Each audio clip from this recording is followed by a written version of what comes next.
హైదరాబాద్లో ఇప్పుడు ఎవరిని అడిగినా వినిపించే పేరు హైడ్రా.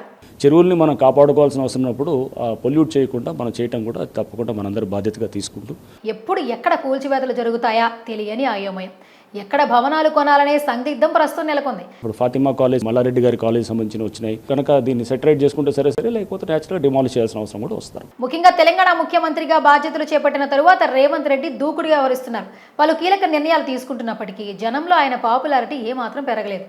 అలాంటిది ఒక్క హైడ్రాతో రేవంత్ ఇమేజ్ ఒక్కసారిగా పెరిగిపోయింది. ఇట్లాంటి వాటర్ బాడీస్లో అసలు నోటీసులే లేకుండా కూడా డిమాలిష్ చేయొచ్చని పలు సుప్రీంకోర్టు జడ్జిమెంట్స్ కూడా ఉన్నాయి. చాలా అక్రమ కట్టడాలను ఈ టీం కూల్చివేసినప్పటికీ టాలీవుడ్ అగ్రనటుడు నాగార్జునకు చెందిన ఎన్ కన్వెన్షన్ కూల్చివేతతో రేవంత్ రెడ్డి ఎవరిని వదిలిపెట్టరనే భయం మొదలైంది.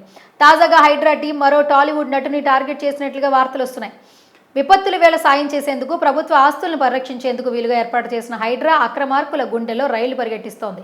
ఈ బృందానికి రేవంత్ ఫ్రీ హ్యాండ్ ఇవ్వడంతో రోజుకొక అక్రమ నిర్మాణాన్ని కూల్చివేస్తూ చెమటలు పట్టిస్తున్నారు. రైతు బంధు, కరెంటు కోతలు తదితర కారణాలతో రేవంత్ గ్రాఫ్ పడుతూ లేస్తూ వస్తోంది. ఇలాంటి వేళ హైడ్రా రాకతో రేవంత్ సర్కార్ గ్రాఫ్ ఒక్కసారిగా పెరిగింది.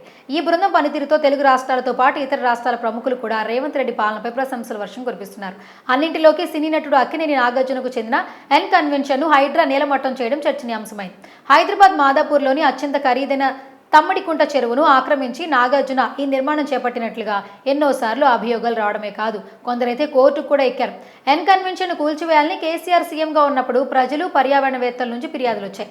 హైదరాబాద్ మహానగరంలో అక్రమ నిర్మాణాలపై ఉక్కుపాదం మోపుతున్న హైడ్రా ఇప్పటి వరకు చెరువుల FDL పరిధిలోని వ్యాపార కార్యకలాపాల జోలికి మాత్రం వెళ్ళింది. తుమ్మిడికుంట ఎన్ కన్వెన్షన్ అప్పా చెరువులో పారిశ్రామిక షెడ్లను నిబంధనలకు విరుద్ధంగా ఆక్రమించారని పూర్తిగా ధ్వంసం చేసింది. ఆక్రమదారులంతా హైడ్రా అదే బాటలో వెళ్తుందని భావించిన క్రమంలో అనూహ్యంగా తన వ్యూహాన్ని మార్చుకుని అక్రమ నివాస సముదాయాలపై దృష్టి సారించింది. నాగార్జున తన పలుకుబడిని ఉపయోగించి పలుమార్లు కూల్చివేతలను అడ్డుకున్నట్లు ఫిలిం నగర్ లో గుసగుసలు వినిపిస్తున్నాయి. అలాంటిది రేవంత్ రెడ్డి ప్రభుత్వం వచ్చాక ఎన్ కన్వెన్షన్ ను కూల్చివేయడం చర్చనీయాంశమైంది. ఈ నేపథ్యంలో నాగార్జునని వదిలిపెట్టని రేవంత్ తమను వదులుతారా అని పలు ప్రముఖులు, సన్నిహితుల వద్ద ప్రస్తావిస్తున్నారు. హైడ్రా ఎక్కడ తమ మీదకు వస్తుందని కొందరు భయపడుతున్నారు. తాజాగా చిత్ర పరిశ్రమకు చెందిన మురళీమోహన్ కు చెందిన జైబెరీ కన్స్ట్రక్షన్ కు హైడ్రా నోటీసులు ఇవ్వడం జరిగింది. గచ్చిబౌలి ఫైనాన్షియల్ డిస్ట్రిక్ట్ పరిధిలో రంగలాలకుంట సమీపంలో జైబేరీ అపార్ట్మెంట్ బఫర్ జోన్లో నిబంధనలకు విరుద్ధంగా నిర్మించినట్లు హైడ్రా తన నోటీసుల్లో స్పష్టం చేసింది. దీంతో మురళీమోహన్ నిర్మాణాలను కూల్చివేస్తారా అంటూ ప్రచారం జరుగుతోంది. ఈ నేపథ్యంలో మురళీమోహన్ స్పందించారు.